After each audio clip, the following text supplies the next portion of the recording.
Oke guys, tutorial cara buat teh. 1. Cuci dulu. Takut ada corona. Kalau cuci taruh di kompor.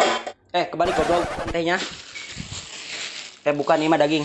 Ini teh cap. Tuangkan air secukupnya. Guys. Lalu nyalain kompor. Tunggu sampai mendidih. Kekecilan goblok. Nunggu air matang, masukkan tehnya. Jangan banyak-banyak.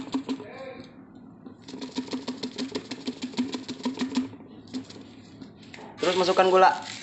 Bentar, kalau udah masukin gula, tunggu ya sampai mendidih. Kita gulak-gulak supaya matang.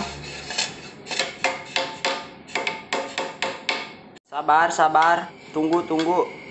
Meskipun menunggu itu lama. Udah matang, matiin kompornya, masukin airnya.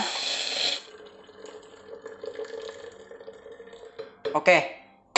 Udah jadi. Ngeteh asu. Gaser mandul.